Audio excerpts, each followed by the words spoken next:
قل إن صلاتي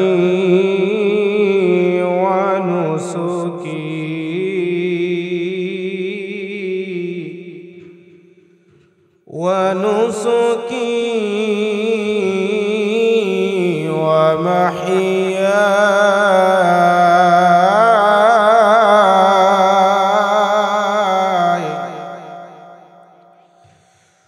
ومماتي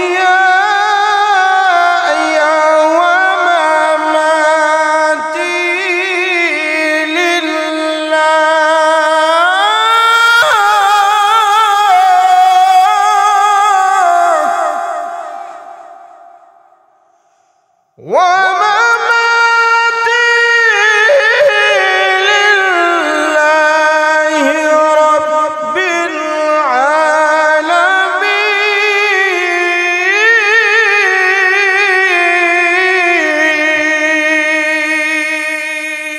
মুসলমানদের পক্ষ হইয়া অজস্র একজন বীর নওজোয়ান যুদ্ধের মধ্যে লাগিয়া গেছে, যুদ্ধ করতেছে কাফেরদের সাথে। আরে এমন সময় নবীজি বলেন, তোমরা কি কোনো জাহান্নামী লোক দেখতে চাও? তখন তারা বলতে লাগলেন হ্যাঁ। তখন নবীজি বলেন, ওই যে মুসলমানদের পক্ষ হইয়া যে মানুষটা যুদ্ধ করতেছে এই মানুষটাই হলো জাহান্নামী। বলেন না নাউজুবিল্লাহ। প্রশ্ন হইল, এই মানুষটা তো জান্নাতি হওয়ার কথা ছিল, কিন্তু এই মানুষটাকে নবীজি বলতেছেন জাহান্নামী। এই কথাটা যখন বললেন, মজলিস থেকে এক ব্যক্তি উঠিয়া এবার ওই লোকের পিছু হটলো, যাইয়া দাঁড়াইয়া দেখে এই লোকের আমলটা কি আমল করতেছে। যে আমলটা ভালো কাজ করার পরেও, যুদ্ধের ময়দানে লড়ার পরেও নবীজি বললেন এই মানুষটা জাহান্নামে যাবে। ওই লোকটা দাঁড়াইয়া দেখে যে ব্যক্তিটা যুদ্ধ করতেছিল, কাফেরদের আক্রমণ যখন তার উপরে করলো, তার দেহটা যখন ক্ষত বিক্ষত হয়ে গেল, আর তখন সে তার জ্বালা যন্ত্রণা সহ্য করতে পারে নাই, তখন নিজের ছুরিটা, নিজের অস্ত্রটা ধারালো অংশটুকু নিজের বুকের মধ্যে লাগাইয়া কতটুকু ঢুকাইয়া এবার একটা ঝাঁপ দিছে। ঝাঁপ দিয়া ছুরির উপরে পড়িয়া ওই অস্ত্রটা, ছুরিটা পিছন দিক দিয়া বের হয়ে গেছে। লোকটা ওই জায়গার মধ্যে ইন্তেকাল হয়ে গেল। অর্থাৎ গেছিল যুদ্ধের ময়দানে, আর এটা যাওয়ার পর সর্বশেষ যে তার কাজটা ছিল এটা হলো তার আত্মহত্যা। অর্থাৎ নিজে নিজে সে আত্মহত্যা করলো। এই দৃশ্যটা দেখিয়া ওই ব্যক্তি নবীজির কাছে আসিয়া বলতে লাগলেন, ইয়া রাসূলুল্লাহ, ইয়া হাবিবাল্লাহ, ওগো আল্লাহর হাবিব, আপনি যে সত্য নবী, এর ভিতরে আর কোনো সন্দেহ নাই। নবীজি বলেন, তুমি কেমনে বুঝলা আমি সত্য নবী? এই কথাটা এখন তুমি কেন বলতেছো? এবার লোকটা বর্ণনা করলো, আপনি যে বললেন এই মানুষটা জাহান্নামী হবে, আমি আপনার কথাটা শুনিয়া তার পিছনে গেলাম। আমি দাঁড়াইয়া তার কাজগুলি দেখতেছিলাম। দেখলাম এই মানুষটা যখন আঘাতপ্রাপ্ত হইল, তখন দুনিয়ার এই সামান্য কষ্টটুকু সে ভোগ করতে পারে না। সে শরীরের মধ্যে আঘাত যখন পাইল, সর্বশেষ তার নিজের অস্ত্র দ্বারা নিজের বুকের মধ্যে ঢুকাইয়া সে আত্মহত্যা করল। আল্লাহর নবীজি কথাটা শুনিয়া, তার বর্ণনা শুনিয়া এবার নবীজি বলেন, শুনো, এই পৃথিবীতে কিছু মানুষ আছে, যেই মানুষগুলি তারা ভালো কাজ করে কিন্তু মরণের সময় বেঈমান হয়ে মারা যায়। অর্থাৎ এই মানুষগুলি জাহান্নামী হয়ে মারা যায়। আর পৃথিবীতে এমন কিছু মানুষ আছে যারা দুনিয়াতে থাকা অবস্থায় গুনাহের কাজটিকে করে, কিন্তু মরার আগে আগে তারা জান্নাতি হয়ে মারা যায়। বলেন সুবহানাল্লাহ। আল্লাহর হাবিব এই ঘটনা বলিয়া এর শেষের অংশে বলেন, ইন্নামাল আ'মালু বিল খাওয়াতিম। ও আমার সাহাবীরা শুনো, প্রত্যেক প্রত্যেকটা মানুষের তার ফলাফল হয় তার জীবনের সর্বশেষ কাজের উপরে। অর্থাৎ সর্বশেষ যদি কোনো মানুষ বেঈমান হয়ে যায়, আজীবন সে ভালো কাজ করলো, মরার আগে সে বেঈমান হয়ে গেল, তাহলে তার জীবনের সমস্ত আমলগুলি বরবাদ হয়ে গেল। আর সারা জীবন গুনাহের কাজ করলো, আর সে মরার আগে আগে তওবা করতে পারলো, আল্লাহকে খুশি করতে পারলো, আল্লাহর দরবারে কান্নাকাটি করতে পারলো, ভালো কাজের মধ্যে তার ইন্তেকাল হয়ে গেল। এই মানুষটা শেষটা তার ভালো হওয়ার কারণে এই মানুষটাও জান্নাতি হয়ে গেল। বলেন সুবহানাল্লাহ। ও আমার ভাই, এটা আমার আলোচ্য বিষয় না। এই কথাটা এই কারণে বললাম, আজকের এই মাহফিলটা আমাদের কার জীবনের সর্বশেষ মাহফিল এটা আমরা জানি না। কথা বলেন, এটা কিন্তু আমরা জানি না। হইতে পারে এটা আমার জীবনের সর্বশেষ মাহফিল। এখান থেকে আমার বাড়ি কিশোরগঞ্জ বাজিতপুর থানায় রাত্রে 2টা-3টার সময় আমার লাশও যাইতে পারে, আমি জীবিত সালাহউদ্দিনও বাড়িতে যাইতে পারি। কথা বলেন ঠিক কিনা? আপনারা যারা এখানে আসছেন, এই গ্রামের ভিতরে আরো অনেক মা আছে, বোন আছে, ও দোস্ত, অনেক পুরুষ মানুষ আছে, অনেক যুবক ভাইরা আছে, কিন্তু তারা আসতে পারে নাই। ও দোস্ত, আজরাইল যদি আজকে আসিয়া পড়ে, তাহলে আপনাদের কপালটা হবে ভালো। তার কারণ হলো কুরআনের একটা তাফসীর শুনিয়া আপনি বাড়িতে যাইতে পারলেন।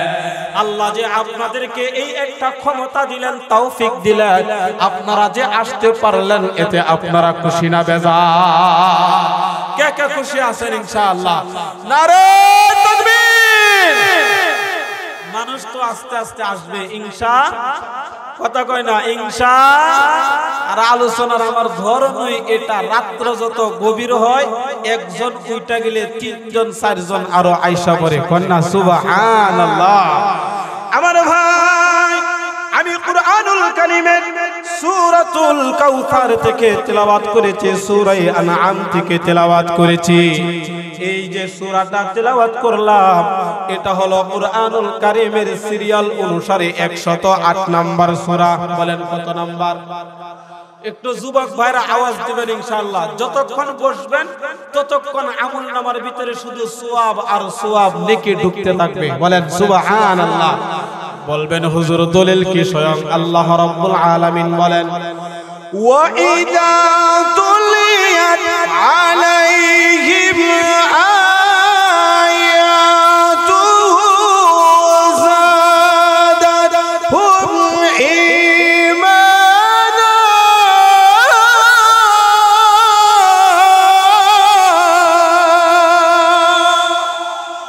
আল্লাহ রাব্বুল আলামিন বলেন, ঈমানদারের সামনে যখন কুরআনুল কারীমের তিলাওয়াত করা হয়, তখন তাদের ঈমান আরো বাড়তে থাকে। এই মাইকের আওয়াজ যতটুক পর্যন্ত শোনা যায়, অনেকে বাড়ি থেকে রওনা দিয়েছে ইনশাআল্লাহ। এই মাহফিলটা আর মিস করা যাবে? কথা কয় না যাবে? তাহলে আমি যে সূরাটা তিলাওয়াত করলাম, এই সূরাটা হলো 108 নাম্বার সূরা। কত নাম্বার? এই আলোচনাটা মুখস্থ করে দিব ইনশাআল্লাহ। বাড়িতে যাইবেন, একটা বাজারের ব্যাগ মানুষের হাতে নিয়ে যায় না, মাছ নেই, লবণ, আনাজ, তরকারি, এক এক দোকান থেকে এক একটা নিয়ে একটা ব্যাগের মধ্যে ভরে যখন বাড়িতে যায়, সহজ না কষ্ট? কথা কয় না। সহজ না কষ্ট? সহজ হয়ে যায়। আমিও আমার আলোচনাটা একটা ব্যাগের মতো আপনাদেরকে ঢুকাইয়া দিব ইনশাআল্লাহ। আপনাদের কাজ হলো আমার কাছ থেকে শিক্ষা নেওয়া, আমার দায়িত্ব হলো আপনাদেরকে এটা শিখাইয়া দেওয়া। কথাটা বুঝাইতে পারছি ইনশাআল্লাহ? তাহলে এই কারণে মনোযোগটা থাকতে হবে। বলেন কত নাম্বার সূরা? এই যে সবাই কয় না কত নাম্বার? 108 নাম্বার সূরা। আলোচনা যত হবে তত মজা লাগবে ইনশাআল্লাহ। কারণ আল্লাহ রাব্বুল আলামিনের কালামে পাকের আলোচনা হবে। আল্লাহ এবং আল্লাহ রাসূলের আলোচনা হবে। অর্থাৎ আমি ছোট মানুষ, এই কারণে কুরআনুল কারীমের সবচেয়ে ছোট্ট একটা সূরা, এই সূরাটার নাম হলো সূরাতুল কাউসার। সূরাটার নাম কি? সবাই কয় না সূরাটার নাম কি? সূরাতুল কাউসার। এর ভিতরে আয়াত আছে 3টা। কয়টা? সবাই কয় না কয়টা? সূরাটা নাজিল হয়েছে মক্কায়। কোথায়? মক্কায়। তাহলে বলুন তো এটা কত নাম্বার সূরা? কয় নাই গো, আপনারা কোন না? আইসেন সওয়াবের নিয়তে আমার সাথে বলবেন, ইনশাআল্লাহ সওয়াব হবে। গুনাহ maaf করায়া নবীজির শাফায়াত এই মাহফিল থেকে ওয়াজিব করে এরপর ইনশাআল্লাহ বাড়িতে যাব। রাজি আছেন ইনশাআল্লাহ? মন করে না, কোরআন এবং হাদিস থেকে বলবো ইনশাআল্লাহ। কত নাম্বার সূরা? 100। তো মাশাআল্লাহ। সূরার নাম কি? কথা কয় না। সূরাতুল কাউসার। আয়াত কয়টা? কথা কয় না কয়টা? 3টা। সূরাটা নাজিল হয়েছে মক্কায়। কোথায়? মক্কায়। এই সূরার ভিতরে 3টা আয়াতের 2টা শানে নুজুল, 2টা আয়াতের শানে নুজুল আছে আমার ভাই। 1 নম্বর আয়াতের শানে নুজুল আছে কাউসার শব্দের অর্থ 47টা করেছেন, এর অধিকও করেছেন, আবার এর কমও অনেকে করেছেন। ধারাবাহিকভাবে একটা একটা করে বলবো। আবার 2 নম্বর আয়াত আল্লাহ রাব্বুল আলামিন এখানে 2টা আমল আমাদেরকে শিক্ষা দিলেন। একটা আমল করলে ঘরের যত অশান্তি আছে, স্বামী স্ত্রীর অশান্তি আছে, ছেলে মেয়ে কথা শুনে না অশান্তি আছে না নাই? কথা কয় না, কথা কয় না, আছে না নাই? যাদের আছে তারা থাকেন, তারা শুনেন ইনশাআল্লাহ। 5,000 10,000 টাকা দিলেও কবিরাজরা এই আমল শিখাইবে না। কথা কয় না, এই আমল কিন্তু শেখাইবে না। তাহলে আমি আজকে আপনাদেরকে এই আমলগুলি কোরআন এবং হাদিস থেকে শিখায়া যাব। আমাদের সংসারের ভিতরে পর্দার অন্তরালের মা বোনেরা বলুন তো, স্বামী আর স্ত্রীর মধ্যে ঝগড়া আছে না নাই? কোন কোন সংসার আছে আগুনের মতো। ও দোস্ত, আগুন যেরকম ভাবে জ্বলে, স্বামী তার স্ত্রী দেখলো এরকম ভাবে রাগ হয়ে যায়, স্ত্রী তার স্বামীরে দেখলো এরকম রাগ হয়ে যায়। অর্থাৎ ইউক্রেন আর রাশিয়ার যুদ্ধের মতো ঘর আছে না নাই? কথা কয় না, আছে না নাই? যদি আপনারা খুঁজিয়ে না পান, গাজীপুরের হাইকোর্টের মধ্যে আপনারা যাবেন, 60% 70% মামলা হইল স্বামী স্ত্রীর মামলা, আছে না নাই? এই অশান্তি আজকের আলোচনা থেকে ইনশাআল্লাহ আর থাকবে না। ও দোস্ত, অনেকে আছেন হুজুর আমার বউ তো কথা শুনে না, আমার ছেলে আমার মেয়ে কথা শুনে না। অনেক মা বোনেরা আছেন এরকম, স্বামী কথা শুনে না। ইনশাআল্লাহ 2 নম্বর আয়াত থেকে এই আমলগুলি আমি আপনাদেরকে শেখাইব। আর 3 নম্বর আয়াতের কয়েকটা শানে নুজুল হলো। ও দোস্ত, সূরাটা আল্লাহ রাব্বুল আলামিন নাজিল করেছেন আমার আপনার নবী মুহাম্মদুর রাসূলুল্লাহ সাল্লাল্লাহু আলাইহি ওয়াসাল্লামকে খুশি করার জন্য এই সূরাটা নাজিল করেছেন। বলেন সুবহানাল্লাহ। আমি এই কারণে আগে 3 নম্বর আয়াতটা বলবো, কারণ যদি আপনারা বিরক্ত হয়ে যান তাহলে আমি 3 নম্বরটা বইলা শেষ করব। আল্লাহ রাব্বুল আলামিন এই 3 নম্বর আয়াতের শানে নুজুলটা বলেন, ইন্না শানিআকা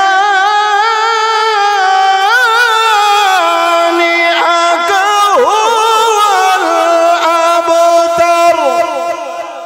আল্লাহ রাব্বুল আলামিন এই আয়াতটা যখন নাজিল করেন, 1 নম্বর হলো কাআব ইবনে আশরাফ, মক্কার একজন কাফেরদের লিডার ছিল।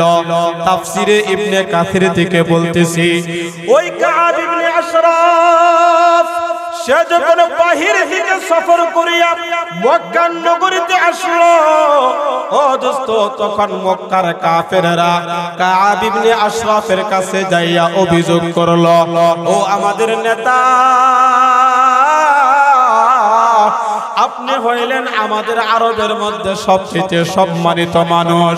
অর্থাৎ আমাদের এই গোষ্ঠীর ভিতরে, এই আরবের ভিতরে আব্দুল্লাহর বেটা মুহাম্মদ সাল্লাল্লাহু আলাইহি ওয়াসাল্লাম, একবার পড়েন সবাই পড়ে না সাল্লাল্লাহু আলাইহি ওয়াসাল্লাম। কাফিররা অভিযোগ নিয়ে গেল, ও কাব ইবনে আশরাফ, আব্দুল্লাহর বেটা মুহাম্মদ সাল্লাল্লাহু আলাইহি ওয়াসাল্লাম সে নিজেকে অনেক বড় মনে করে, সে আমাদের গোত্র থেকে বিচ্ছিন্ন হইয়া মন করা সে চলাফেরা করে, এমনকি সে আমাদের রবের আমাদের প্রভু মূর্তি পূজাদের আবার গীবত করে, অর্থাৎ সে আমাদের বংশের বাহিরা চলে গেছে, আমাদের কোনো কন্ট্রোল সে মানে না, সে নিজেকে নিজে শ্রেষ্ঠ মনে করে, আবার আল্লাহর নবীও দাবি করে। কন্যা সুবহানাল্লাহ। এই কাফিরেরা যখন কাব ইবনে আশরাফের কাছে এই অভিযোগগুলি দিল, তখন কাব ইবনে আশরাফ বলতে লাগলেন, কাফিরেরা আরো কিছু কথা বলল যে মুহাম্মদ বলে সে নাকি উত্তম, সে নাকি শ্রেষ্ঠ, অথচ আমরা এই কাবা শরীফের চাবি হইল আমাদের হাতে, আমরা হাজী সাহেবদের সম্মান করি, তাদেরকে আমরা পানি পান করাই, আর জমজম কূপের মালিকানা হলো আমাদের হাতে, আমরা হাজী সাহেবদেরকে আমরা পানি পান করি, সুতরাং শ্রেষ্ঠ হইলাম আমরা। কিন্তু মুহাম্মদ বলতেছে মুহাম্মদ নাকি শ্রেষ্ঠ। এই কথাটা শুনিয়া কাব ইবনে আশরাফ বলতে লাগলেন, রাখো, এই যে মুহাম্মদ যা কিছু বলে, না না না, মুহাম্মদ শ্রেষ্ঠ নয়, মুহাম্মদ তো হইল আটকুরা হয়ে গেছে। আটকুরা বলেন না, নাউযুবিল্লাহ। বলে মুহাম্মদ আবতার হয়ে গেছে। আল্লাহ রাব্বুল আলামিন এই কথার প্রেক্ষিতে কাব ইবনে আশরাফ সম্পর্কে এই আয়াতটা নাজিল করে। দুই নম্বর হলো হযরত আবু জাহেল, তার নামে তো হযরত বলা যায় না, ও দোস্ত কাফেরদের সবচেয়ে বড় লিডার ছিল আবু জাহেল। এই আবু জাহেল আমার আপনার নবীজির ছেলে সন্তান ছিল, কন্যা সন্তান ছিল, 4 জন কন্যা সন্তান আর 4 থেকে 3 জন অথবা 4 জন তার ছেলে সন্তান ছিল। কিন্তু ছেলে সন্তানগুলি নাবালেগ অবস্থায় তারা দুনিয়া থেকে বিদায় হয়ে যায়। বলুন তো হায়াত আর মওতের মালিক কে? সবাই বলে না কে? আল্লাহ যা করে সব ভালোর জন্য করে। ও দোস্ত, আল্লাহর হাবিব সাল্লাল্লাহু আলাইহি ওয়াসাল্লামের সন্তান ইব্রাহিম অথবা কাসেম যখন ইন্তেকাল হয়ে গেল, তখন আবু জাহেল পরের দিন রাস্তা দিয়া হাঁটে আর ডাকিয়া ডাকিয়া বলে, কে আসো গো শোনো, মক্কার যে মুহাম্মদ, এই মুহাম্মদ তো এখন আবতার হয়ে গেছে। বলেন নাউযুবিল্লাহ। আবতার বলে আমার আপনার নবীজিকে ওই আবু জাহেল গালি দিল। আল্লাহ রাব্বুল আলামিন এই আবু জাহেল সম্পর্কে এই আয়াতটা নাযিল করিয়া দিলেন, ইন্না শানিআকা হুয়াল আবতার। আল্লাহ বলেন, নবী গো, আপনি নির্বংশ হবেন না, আপনি আটকুরা হবেন না।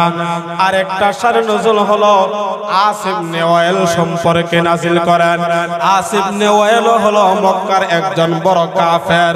মনোযোগ দিয়া শুনবেন, আল্লাহ রাব্বুল আলামিনের শান আর মান, আল্লাহর কথা যে সত্য কথা, এর ভিতরে যে কোনো রদ বদল নাই, এটা যে মিথ্যা হবে এমন কোনো সন্দেহ নাই।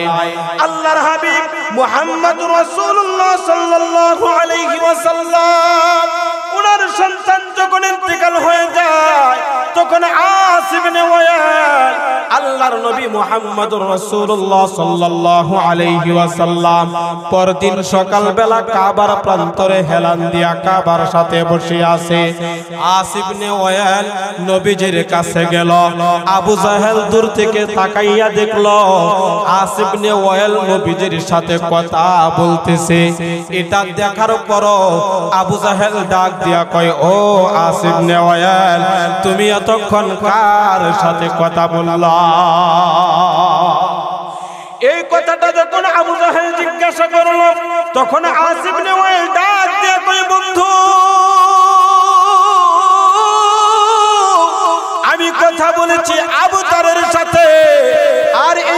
কথাটা আমার আপনার নবীজিকে শুনাইয়া আস ইবনে ওয়াইল বলল, আমার আপনার নবী কাবার প্রান্তরে হেলান দিয়া বসা, গতকাল রাত্রে ওনার সন্তানটারে দাফন করে আসছে।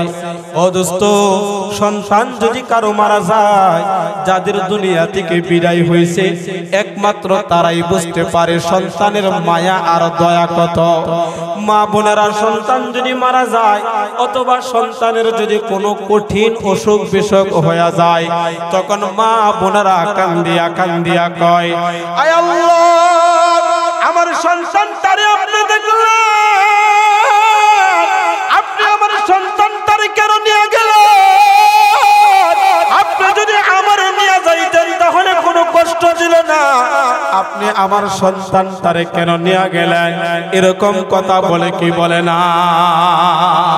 অর্থাৎ মনের মধ্যে যত কষ্ট, সন্তান মারা যাবে এটা কিন্তু মা এবং বাবা সহ্য করতে পারে না।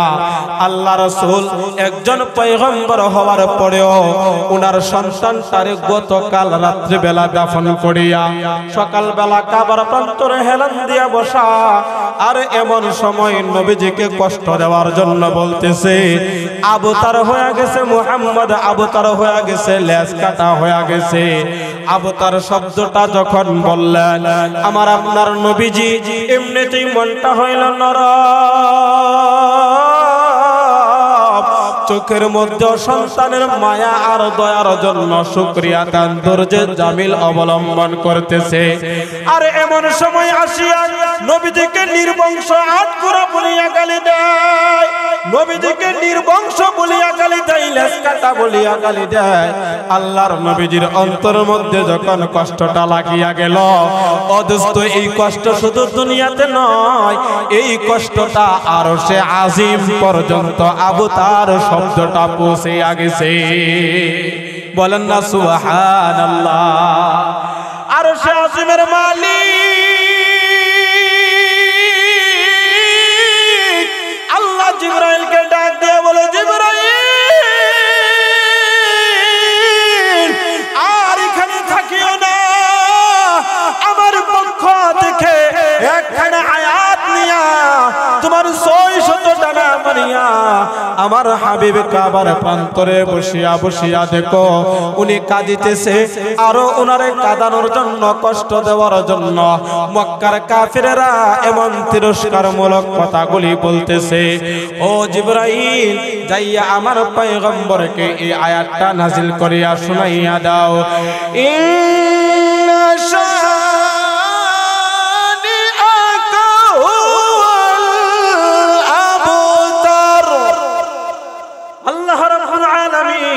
এই আয়াতটা যখন জিবরাইলকে পাঠাইয়া দিলেন, আর জিবরাইল কাবার প্রান্তরে আসিয়া বলে, ও ইয়া রাসূলুল্লাহ, ইয়া হাবিবাল্লাহ, আপনি আর মনটা খারাপ করবেন না, আপনি আর কাঁদিবেন না। আপনাকে তারা নির্বংশ বলিয়া গালি দেয়, আপনাকে তারা আটকুরা বলিয়া গালি দেয়, আপনার সন্তান দুনিয়া থেকে আল্লাহ নিয়ে গেছেন, আপনার মঙ্গলের জন্য নিয়ে গেছেন, এখানে তো কোনো মানুষের হাত নাই। ও ইয়া রাসূলুল্লাহ, ইয়া হাবিবাল্লাহ, আল্লাহ রাব্বুল আলামিন বলে দিয়েছেন, ইন্না শানিআকা হুয়াল আবতার। আল্লাহু আকবার। আল্লাহ বলেন, ইন্না নিশ্চয়ই শানিআকা, আপনার শত্রু যারা, ও গো নবীজি, আপনার শত্রু যারা, হুয়াল আবতার, তারাই হবে নির্বংশ, তারাই হবে লাসকাটা, তারাই হবে আটকরা, অর্থাৎ তাদের নাম লনেওয়ালা মানুষ পৃথিবীর বুকে পাওয়া যাবে না। আল্লাহু আকবার। আমার আল্লাহ আমার আপনার নবীজিকে এই কথাটা বলিয়া সান্ত্বনা দিলেন। ও দোস্ত, আমার আপনার নবীজি নবীজির ছেলে সন্তান পৃথিবীর বুকে জীবিত ছিল না, এটা আল্লাহ তাআলা নিয়ে গেছেন। এই কারণে নবীজিকে আটকোরা বলিয়া গালি দিলেন। আর আবু জাহেল হাঁটতো, আস ইবনে ওয়াইল রাস্তা দিয়া হাঁটে আর বলতো, এই তো মুহাম্মদ মরিয়া গেলে মুহাম্মদের নাম লনেওয়ালা মানুষ আর পৃথিবীর বুকে পাওয়া যাবে না। আল্লাহ বলেন, না না ইয়া রাসূলুল্লাহ, ইয়া হাবিবাল্লাহ, আপনার নাম লনেওয়ালা মানুষ পৃথিবীর বুকে অভাব করবে না। আল্লাহু আকবার। এখন আমাদের সমাজে বলুন তো, আমার আপনার নবীজির নামটা আছে না নাই? সবাই বলে না আছে না নাই? ও দোস্ত, নবীজির এই কথাগুলি আমি কুরআনুল কারীম থেকে আয়াতটা বারবার তেলাওয়াত করিয়া করিয়া বলতেছি এবং হাদিসের ঘটনাগুলি শুধুমাত্র বলবো আপনাদেরকে বোঝানোর জন্য। চোখের পানিগুলি সাইরা দিয়া তওবা করিয়া আমরা মাহফিল থেকে যাব। আল্লাহর হাবিবের নাম আমাদের সমাজে আছে, প্রত্যেকটা মানুষের আগে আগে মুহাম্মদ শব্দটা আছে না নাই? সবাই বলে না আছে না নাই? শুধুমাত্র এইভাবে না ও দোস্ত, আমার আপনার নবীর নামটা আল্লাহ রাব্বুল আলামিন ইবাদতের ভিতরে ঢুকাইয়া দিয়েছে। বলেন সুবহানাল্লাহ। পাঁচ ওয়াক্ত নামাজে মুয়াজ্জিন সাহেব আযান দেয়, এই আযানের ভিতরে আল্লাহ এটা ইবাদত বানাইয়া ঢুকাইয়া দিয়েছেন। আল্লাহু আকবার, আল্লাহু আকবার। আশহাদু আল্লা ইলাহা ইল্লাল্লাহ, আশহাদু আন্না মুহাম্মাদুর রাসূলুল্লাহ।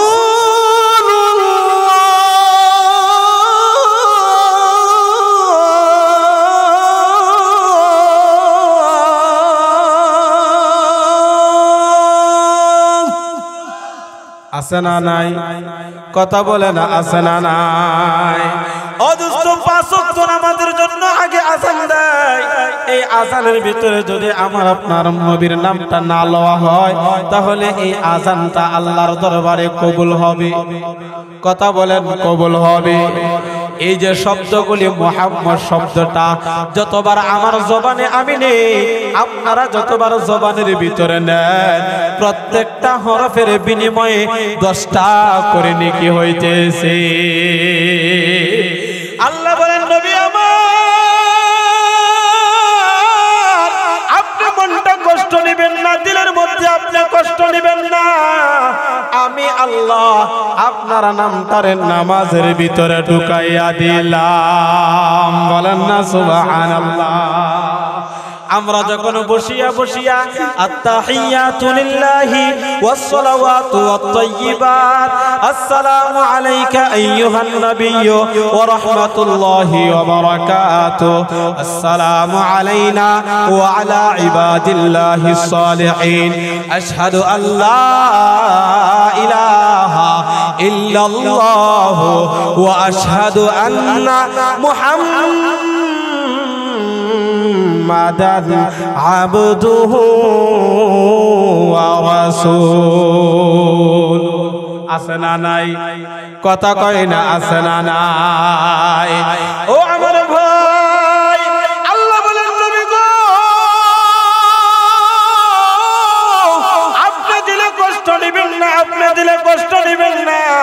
আপনার বংশধর, আপনার নাম লনেওয়ালা মানুষ কিয়ামত পর্যন্ত পৃথিবীর বুকে এমন একটা সময় বাদ যাবে না, একটা সময়, একটা সেকেন্ড, একটা মিনিট, একটা ঘন্টা, এমন কোন দিন আর রাত বাদ যাবে না যেই সময়ের ভিতরে আমি আল্লাহ নামের পরে পরে আপনার নামটা লওয়া হবে না।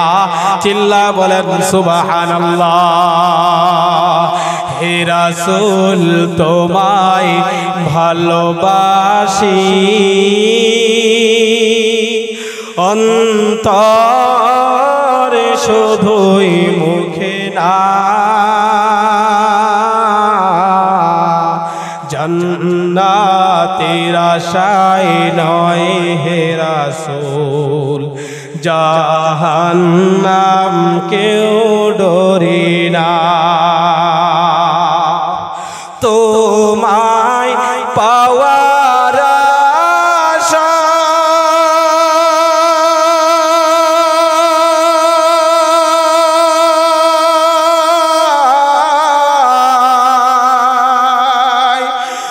মন ছুটে যায়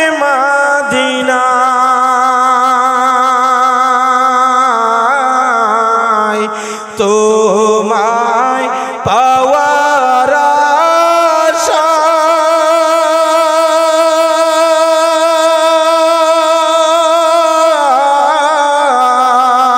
আশায় মন ছুটে যায় মদিনায়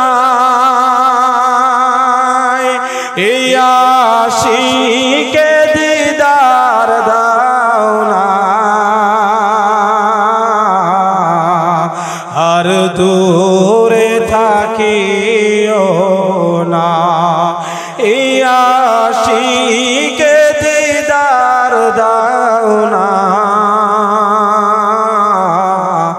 আর দূরে থাকিও না চিল্লা বলেন আল্লাহু আকবার ও দোস্ত আমরা চাই ওগো আল্লাহ স্বপ্ন যুগে হলেও আমাদের পয়গম্বরকে একবার যেন আমরা দেখতে চাই চাই কি চাই না নারে তাকবীর আয় আল্লাহ এই হাবিবে কিবরিয়ার রওজা মুবারক যেন বারবার জিয়ারত করতে পারি সেই তৌফিক দান করুন সবাই বলেন আমিন আল্লাহ বলেন নবী আমার আপনার নাম লওয়া মানুষের অভাব থাকবে না আপনাকে যারা গালি দিয়েছিল ইন্না শানি আকাহুয়াল আবতার নিশ্চয়ই আপনার শত্রু যারা তাদের কোনো বংশধর পৃথিবীর বুকে থাকবে না তাদের নাম লওয়ালা কোনো মানুষ পৃথিবীর বুকে থাকবে না ও দোস্ত এখন দেখেন তো আপনাদের এই এলাকার ভিতরে আবু জাহেলের নাম আসেনি কথা কয় না আবু লাহাবের নাম আসেনি আবু জাহেলের নাম নাই আবু লাহাবের নাম নাই হ্যাঁ আবু জাহেলের নামটা মানুষের নাই কখন নাই যখন দুইটা মানুষ ঝগড়া লাগে তখন ধরা ছোঁয়ার বাইরে ধরতে পারে না তখন রাগটাকে সম্পূর্ণভাবে নিকৃষ্ট বলিয়া এরপরে বলে হেই আবু জাহেলের বাচ্চা কথা কয় না কথা কয় না কথা কয় না আর আমার আল্লাহ বলেন ওগো নবীজি আপনার নাম লওয়ালা মানুষের অভাব থাকবে না আপনার শুধুমাত্র নাম না আপনার জন্য সাহাবায়ে কেরাম জীবিত থাকা অবস্থায় যেরকম ভাবে আপনার জন্য জান দিছে মাল দিছে হযরতে আবু বকর সিদ্দিক তো ও দোস্ত যখন হিজরত করিয়া রাত্রে বেলা যায় আল্লাহর হাবিবের একবার সামনে যায় একবার পিছনে যায় একবার ডান দিকে যায় একবার বাম দিকে যায় এই অবস্থা দেখিয়া আল্লাহর নবীজি বলেন আবু বকর তুমি রাত্রি বেলা কেন একবার ডানে যাও একবার বামে যাও একবার পিছনে যাও একবার সামনে যাও তার কারণটা কি আবু বকর সিদ্দিক ডাক দিয়া বলে ইয়া রাসূলুল্লাহ ইয়া হাবিবাল্লাহ মক্কার কাফেররা তো আপনার উপর আক্রমণ করার জন্য আপনাকে ধরার জন্য তো তারা পাগল পারা হয়ে গেছে ওগো নবীজি হঠাৎ করে যদি কোনো কাফের আপনার উপর কোনো আক্রমণ করিয়া বসে আমি যখন সামনের দিকে তাকি আমার মনটা সাক্ষী দেয় মনে হয় ডান দিক থেকে আপনার কোনো শত্রু আইসা আক্রমণ করবে আমি যখন ডান দিকে যাই তখন মনের মধ্যে কামড় খায় পিছন দিক থেকে কোনো কাফের আইসা আপনার উপর আক্রমণ করবে আমি যখন পিছনের দিকে যাই তখন বাম দিক থেকে মনে হয় কেউ আইসা আক্রমণ করবে আমি সাথে সাথে দৌড় দিয়া বাম দিকে যাই বাম দিকে যখন যাই মনে হয় সামনের দিকে কেউ অপেক্ষা করতেছে অর্থাৎ আমি একবার ডানে একবার বামে যাই ওগো নবীজি আমরা জীবিত থাকবো আপনার উপরে একটা ফুলের টুকা লাগবে এটা আমরা সাহাবায়ে কেরাম সহ্য করতে পারবো না আল্লাহু আকবার আল্লাহর হাবিব বলেন আবু বকর তাহলে কি তুমি তোমার জীবনের চাইতে আমাকে বেশি ভালোবাসো আবু বকর বলে ইয়া রাসূলুল্লাহ ইয়া হাবিবাল্লাহ আমার মা আর বাবা আপনার উপর কুরবান হোক, আমি আমার জীবনের চাইতে আপনাকে বেশি ভালোবাসি। সালাতু সালাম গো আমার দরুদ সালাম গো আমার কইয়া নবী মুস্তাফা, তোমরা যদি যাও গো মদিনা, তোমরা যদি যাও গো মদিনা, মদিনা শরীফের মাটি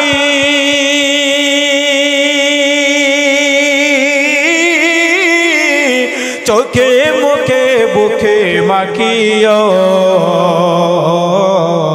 চোখে মুখে বুকে মাখিও, এমন পবিত্র মাটি, এমন পবিত্র মাটি আছে নবীর রওজায়, তোমরা যদি যাও গো মদিনা, তোমরা যদি যাও গো মদিনা। যাওয়ার আশা আছে না নাই? মদিনা শরীফের মাঝে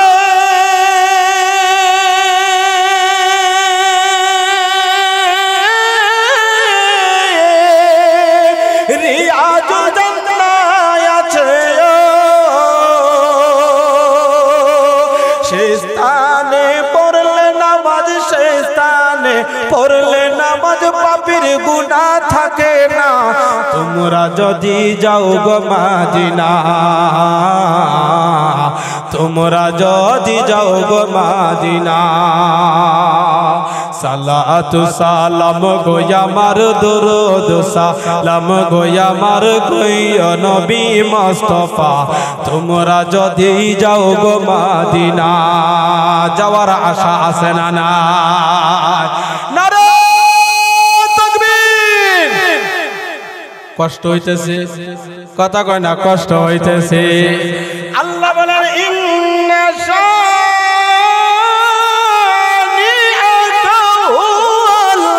আবতার।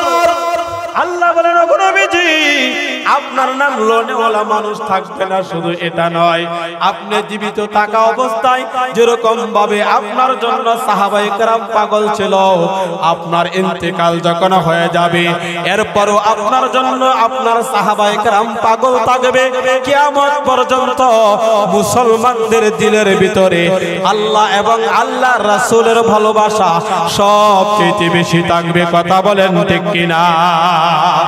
এই কারণে আমার ভাই, আল্লাহর নবীজি যখন সমাজের ভিতরে ছিলেন না, হযরত বেলাল হাবশী রাদিয়াল্লাহু তাআলা আনহু একজন কালো মানুষ ছিলেন, দেখতে তেমন সুন্দর ছিল না ও দোস্ত, কিন্তু লোকটার সম্মান, মান সম্মান আল্লাহর দরবারে এত বেশি, এত বেশি।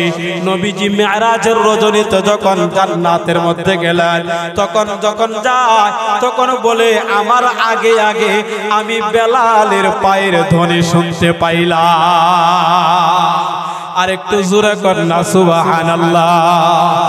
আমলটা বলে দেই, হ্যাঁ, হযরত বেলাল হাবশী রাদিয়াল্লাহু তাআলা আনহু উনি যখন অদৃষ্ট আল্লাহর হাবিব মেরাজের রজনী থেকে আসলেন, পরদিন আল্লাহর নবীজি বলেন, বেলাল কোথায়, বেলাল কোথায়?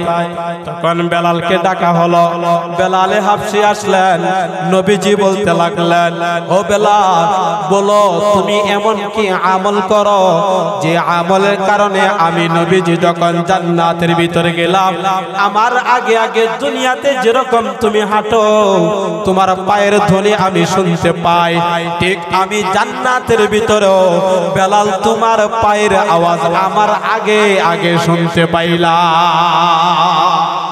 হযরত বেলাল হাবশী চোখের পানিগুলো ছাইরা দিয়া বলে, ইয়া রাসূলুল্লাহ, ইয়া হাবিবাল্লাহ, ওগো আল্লাহর নবী, ইসলাম ধর্ম গ্রহণ করার পর যেমন বড় কোনো আমল আখলাক আমি করতে পারি না, আমি একটা আমল সব সময় করি। একটা আমল কয়টা? সবাই কয় না কয়টা? একটা আমল আমি সব সময় করি, এটা হলো যখনই আমার উযুটা ভাঙ্গিয়া যায়, যখন আমি অপবিত্র হইয়া যাই, সাথে সাথে আমি উযু করিয়া লই এবং উযু করিয়া 2 রাকাত তাহিয়াতুল উযু নামাজ আদায় করিয়া লই। মনে হয় আল্লাহ এই আমলটা আমার কবুল করেছে। কন্যা সুবহানাল্লাহ। আমার ভাই হযরত বেলাল হাবশী আল্লাহর হাবিবের ইন্তেকাল যখন হয়ে যায়, বেলাল হাবশী তো নবীজির সাথে সব সময় থাকতেন। আরেকটা হলো মসজিদে নববীর মুয়াজ্জিনও ছিলেন হযরত বেলাল। কিন্তু বেলাল হাবশী যখন কিছুদিন চইলা যায়, কিছু মানুষ দেখবেন আবেগে অনেকে কান্দে, আছে না নাই? কথা কয় না, আছে না নাই? হযরত আবু বকর সিদ্দিক রাদিয়াল্লাহু তাআলা আনহু যখন হিজরত করবেন, নবীজিকে জিজ্ঞাসা করলেন, ইয়া রাসূলুল্লাহ আপনার হিজরতের সাথী কে হবে? আল্লাহর নবীজি বললেন, আবু বকর আপনি হবেন আমার হিজরতের সাথী। কন্যা সুবহানাল্লাহ। এই কথাটা যখন নবীজি বললেন, হযরত আবু বকর সাথে সাথে কাঁদিয়া দিলেন, এমন ভাবে কান্না শুরু করে দিলেন। আয়েশা রাদিয়াল্লাহু তাআলা আনহা ছিলেন সামনে। আয়েশা বলেন, ওগো আব্বাজান, মানুষে আনন্দে কান্দে এটা আমার আগে জানা ছিল না। ওগো আব্বাজান আপনি কান্দেন কেন, কান্দেন কেন? আবু বকর ডাক দিয়ে বলে, ও আয়েশা, এই হিজরত হলো সবচেয়ে বড় একটা আমল। আমি তো ভাবছিলাম এই হিজরতের সাথীটা কে জানি হয়, কে জানি হয়। আল্লাহ যে আমারে কবুল করলো, আমি যে হিজরতের সাথী হইতে পারলাম, এই কারণে আমি আনন্দে কাঁদিয়া দিছি। বলেন সুবহানাল্লাহ। হযরত বেলাল হাবশী রাদিয়াল্লাহু তাআলা আনহু, যিনি আল্লাহর হাবিব যখন দুনিয়া থেকে চলে গেলেন, কিছুদিন যখন হয়ে গেল, এবার ভালোবাসা, নবীজির ভালোবাসা বেলালের অন্তরের ভিতরে আরো বাড়তে লাগে, আরো বাড়তে লাগে। দেখবেন কিছু কিছু সন্তান আছে, মা এবং বাবা যদি দুনিয়া থেকে চলে যায়, কাঁদিতে কাঁদিতে অনেকে পাগল পর্যন্ত হয়ে যায়। সন্তান যদি মারা যায়, সন্তান যদি হারাইয়া যায়, তখন মা এবং বাবার ভিতর থেকে তারা খুঁজিতে খুঁজিতে সন্তানের পেরেশানিতে পাগল পর্যন্ত হয়ে যায়। হয় কি হয় না? হযরত বেলাল আল্লাহর হাবিবের ভালোবাসা দিলের ভিতরে এত বেশি ছিল, এত বেশি ছিল, আল্লাহর নবীজির দরবারে রওজার পাশে যাইয়া আর সামান পত্র নিয়া এবার দাঁড়াইয়া গেছে, যাইয়া সালাম দেয়, আসসালাতু ওয়াসসালামু আলাইকা ইয়া রাসূলুল্লাহ, আসসালাতু ওয়াসসালামু আলাইকা ইয়া হাবিবাল্লাহ। ওগো আল্লাহর হাবিব, আমি তো এতদিন মসজিদে নববীতে আযান দিয়েছি, আমি আযান দিলে আপনি নবীজি আয়েশা নামাজ পড়াইতেন। আযানটা যখন দিতাম মনের মধ্যে একটা আশা আর তামান্না থাকতো, এখন আমি নবীজির সামনে আমি নবীজিকে দেখতে পারবো, আমি নবীজির পিছনে দাঁড়াইয়া নামাজ পড়তে পারবো। এই আশা আর ভরসা নিয়ে নিয়ে আযানটা যখন দিতাম, মধুর আযান, ইয়া রাসূলুল্লাহ ইয়া হাবিবাল্লাহ, আপনার সাথে আমি মদিনা মুনাওয়ারায় হাঁটতাম, আপনি যখন মদিনার রাস্তা দিয়ে চলতেন, তখন আমি বেলাল সামনে সামনে চলতাম। ইয়া রাসূলুল্লাহ ইয়া হাবিবাল্লাহ, এই কারণে আপনি আমাকে বলেছিলেন আমার পায়ের ধ্বনি আপনি জান্নাতে শুনেছেন আপনার আগে আগে। আল্লাহর নবী গো, আমার ভিতরে আপনার ভালোবাসা আমার আর সহ্য হয় না, আমার আর সহ্য হয় না। আমি যত এখানে থাকি, ততই 24টা ঘন্টা শুধু আপনার চেহারা, আপনার বডি, আপনার কথা, আপনার চালচলন আমার চোখের মধ্যে ভাসিয়ে উঠে, আমার দিলের ভিতরে ভাসিয়ে উঠে, ওগো আল্লাহর হাবিব, আমার তো আমি আর সহ্য করতে পারি না, সুতরাং আমি আর এই মদিনাতে থাকবো না, আমি মদিনা থেকে চলে যাব। ভালোবাসা মায়া হযরত বেলাল মদিনা থেকে চলে গেলেন।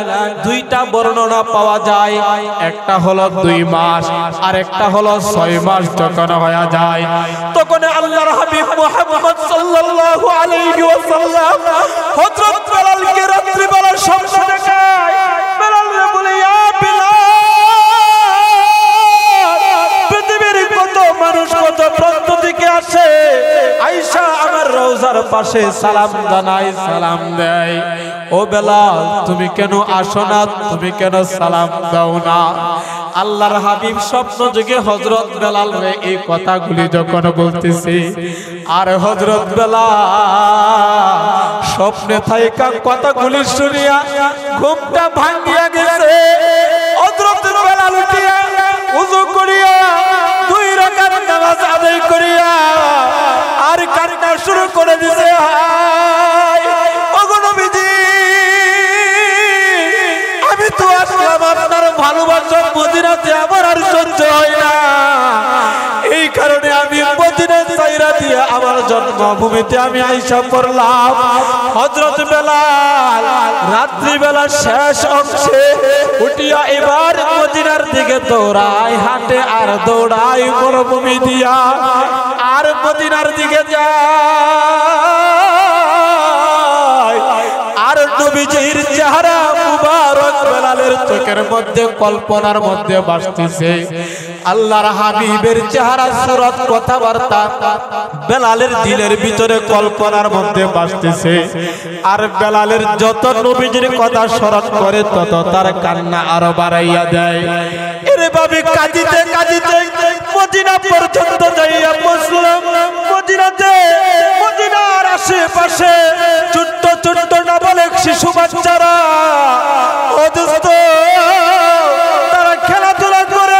তার কারণ হলো হযরত বেলাল হাফিজ নবীজির আগে আগে সব সময় চলতেন। বেলালের যখন দেখতেন তখন বুঝতে পারতেন বেলালের পর আমাদের নবী এখন আসবে।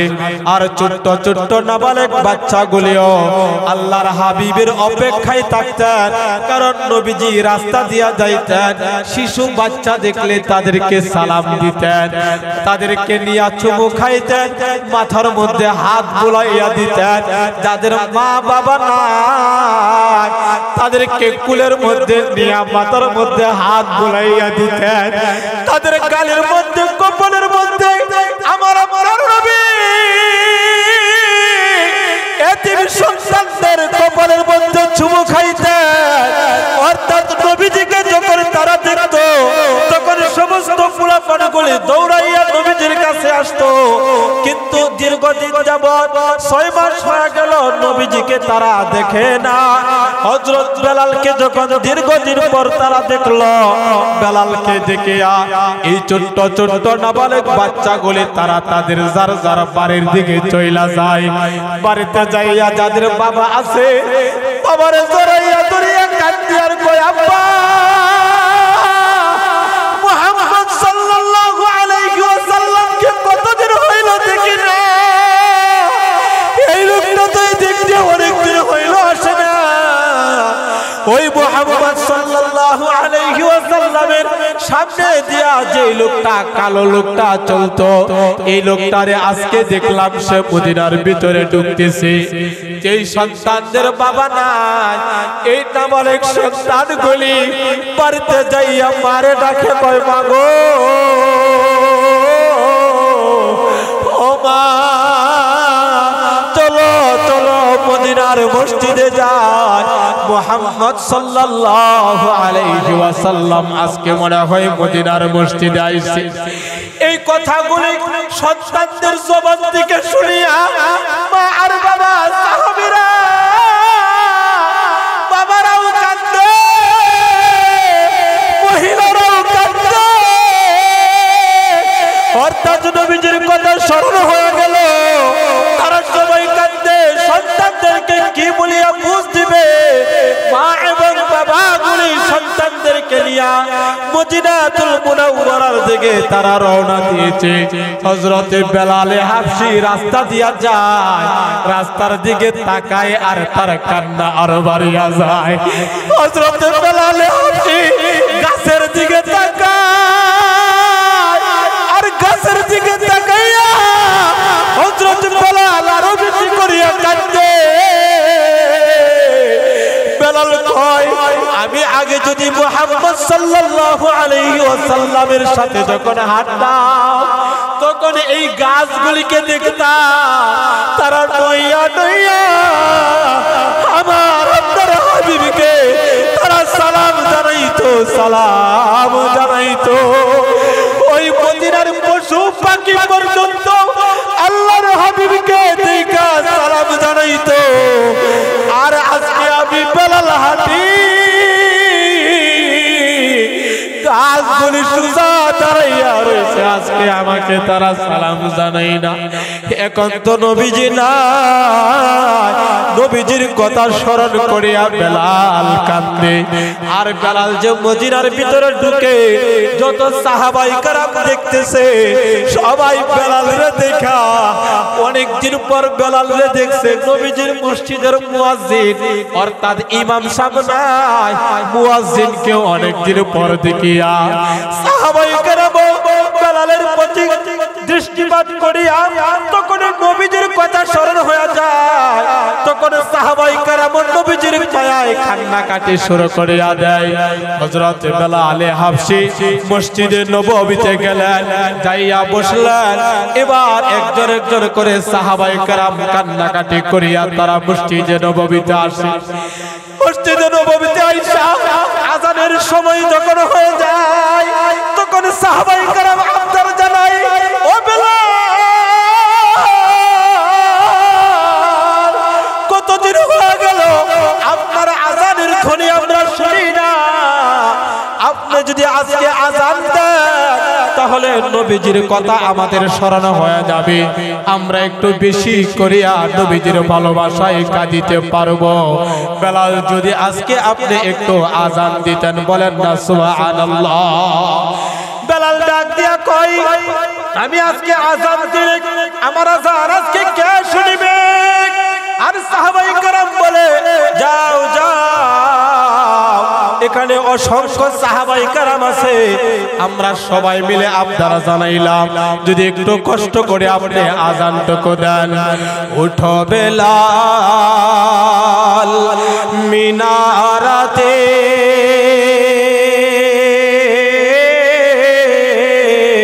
সময় বয়ে যায়,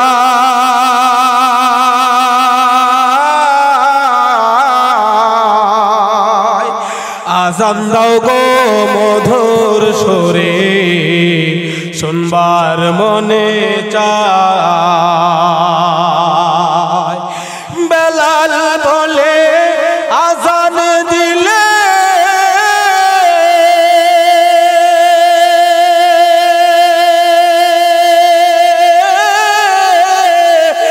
আমার আযান কে শুনিবে? নবী নাই যে দুনিয়াতে, নবী নাই যে দুনিয়াতে। হযরত বেলাল বলে, আমি আযান দিলে এখন তো আর নবীজি আসবে না নামাজ পড়ানোর জন্য। আর হযরত বেলালের কাছে আপনার সাহাবায়ে কেরামের, এবার সাহাবায়ে কেরাম পরামর্শ করলেন, করিয়া বলে, চলো হাসান এবং হুসাইনের দরবারে তোমরা খবর পাঠাও, কারণ হাসান এবং হুসাইনের চেহারার দিকে যদি বেলাল তাকায় তখন নবীজির কথা বেশি মনে পড়ে যাবে। আর কলিজার টুকরা জান্নাতের সরদার যারা হবেন হাসান এবং হুসাইন, তারা যদি বেলালকে বলে তাহলে তাদের আবদারটা আর প্রত্যাখ্যান করতে পারবে না। একজন সাহাবী চলে গেলেন হাসান এবং হুসাইন রাদিয়াল্লাহু তাআলা আনহুমার কাছে, যাইয়া বলে যে, শোনো, তোমাদের নানা জানের মসজিদের মুয়াজ্জিন হযরত বেলাল হাবশী দীর্ঘদিন পরে এসেছে। সাহাবা সাহাবায়ে কেরাম সবাই মসজিদে নববীতে সমবেত হয়েছে। হাসান এবং হুসাইন বেলালের কথাটা শুনিয়া নানা জানের কথাটা তাদের মনে পড়ে যায়।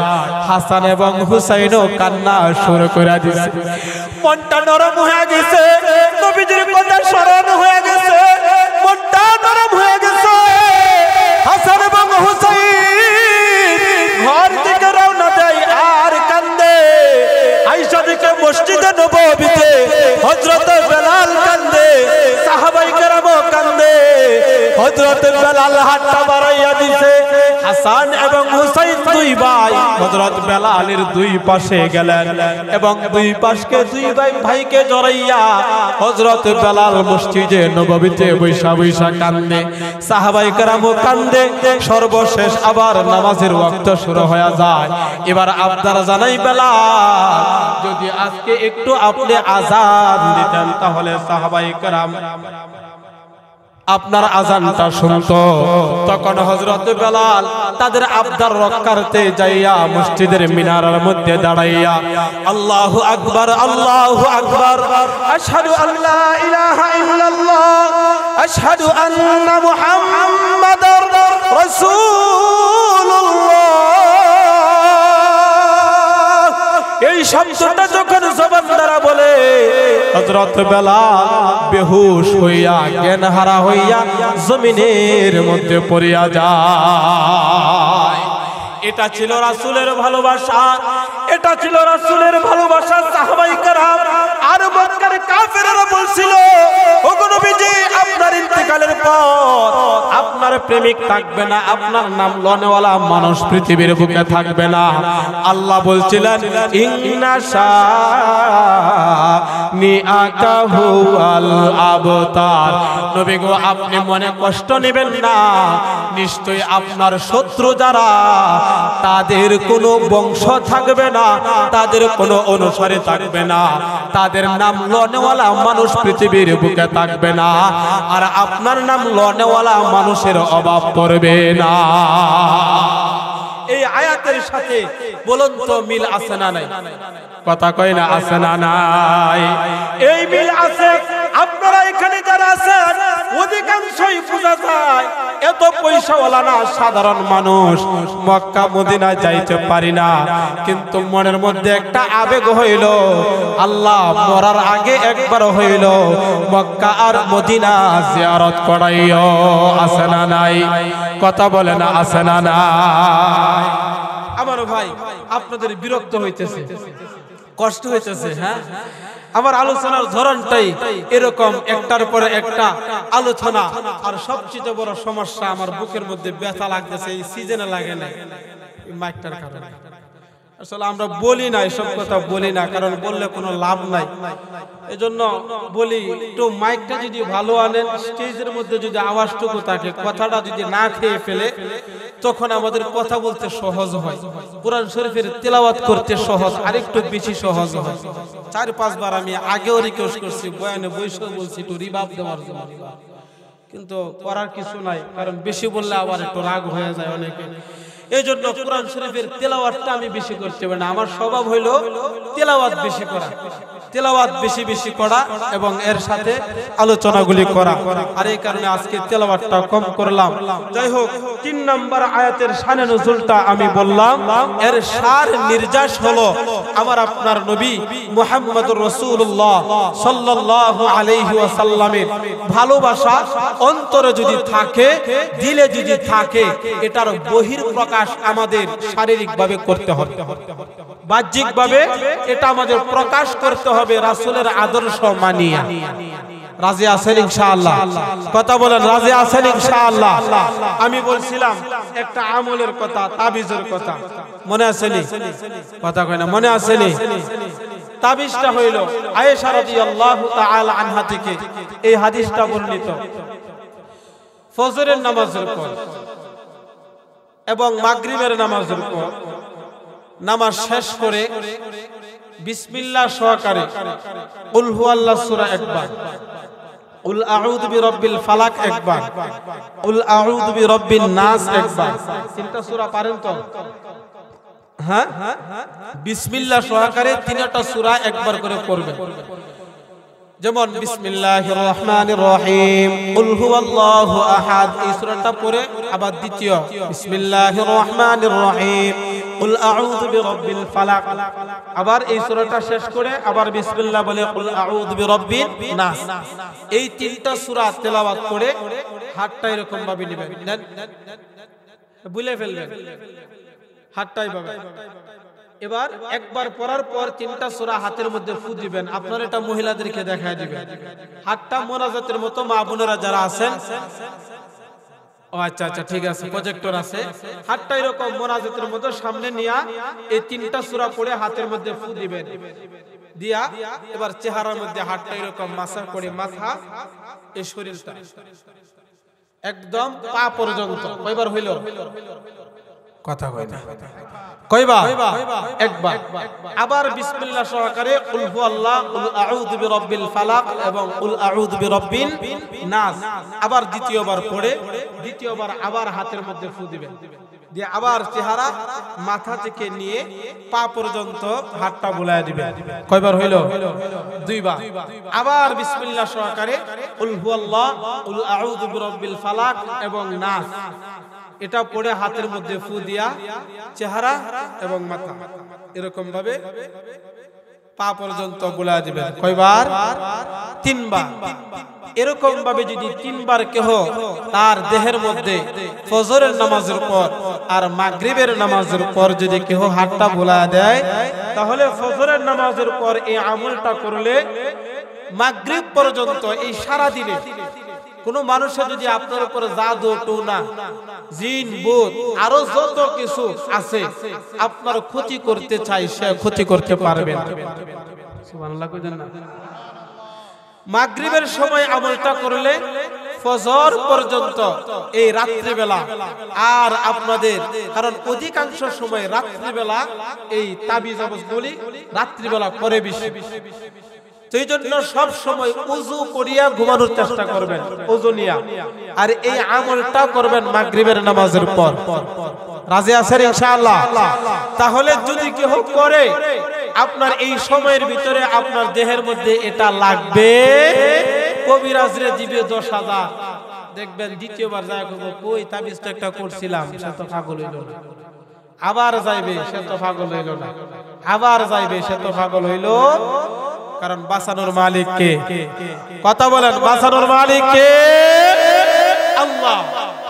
এটা হলো আপনাদের শরীর, জিন ভূত তাবিজ কবজ যা কিছু আছে সব কিছু থেকে শরীরটাকে বান্দার জন্য একটা হাতিয়ার। 2 নাম্বার হলো রাত্রিবেলা আপনারা চলাফেরা করেন, এখন মাহফিল থেকে বাড়িতে যাবেন, অনেকে রাত্রিবেলা মাছ মারার জন্য যায় কি যায় না? কথা কয় না, যায় কি যায় না? তখন যখনই ভয় লাগবে তখনই একটা আমল করবেন, আল্লাহু আকবার বলেন না, আল্লাহু আকবার। এই আওয়াজটা দিবেন যখন ভয় লাগবে মনে করেন, তখন এই আওয়াজটা দিবেন। অনেকে আছে এলাকায়, আমাদের এলাকায় কয় কি উলঙ্গ হয়ে যাওয়া, লুঙ্গি খুলে ফেলা, কি কষ্ট হইতাছে? 2-1 মিনিটে আমল, যেহেতু কষ্ট করে বলছেন, আগেই বলছি উস্তাদের মাই শেষ রাত্রে এই তাবিজ কেউ দিছে আজ পর্যন্ত? কথা কয় না, কেউ দিছে? এই আল্লাহু আকবারটা দিবেন। আমাদের সমাজে কুসংস্কার আছে, অনেকে কয় কি উলঙ্গ হয়ে যাইবা, উলঙ্গ হইলে তখন শয়তান আর থাকে না, এমন কথা বলে। নাউজুবিল্লাহ, এই কাজগুলি করবেন না, কখনো না, ঠিক আছে? কারণ উলঙ্গ হইলে তো শয়তান আরো আপনারা বন্ধু বানায় নিব, ঠিক আছে না? তখন আপনারা পারলে উযু রাখবেন, সব সময় উযু, মাছ পড়তে যাবেন উযু করে যাবেন, আর আল্লাহু আকবারের ধ্বনিটা দিবেন। এই ধ্বনিটা যতটুক পর্যন্ত যাবে শয়তান দুষ্ট জিন ভূত যেগুলি আছে এইগুলি হাদিস শরীফের মধ্যে আসছে যে আযান দিলে তখন বায়ু ছাড়তে ছাড়তে, মানে বাংলা ভাষায় যেটা ফাঁদে ফাঁদে, হ্যাঁ, পিছনের রাস্তা দিয়া তাদের বাতাস বের হয়, আওয়াজ যতটুকু যায় এর ভিতরে আর এই দুষ্ট জিন ভূত ফেরতগুলি থাকতে পারে। সুবহানাল্লাহ কইছেন না?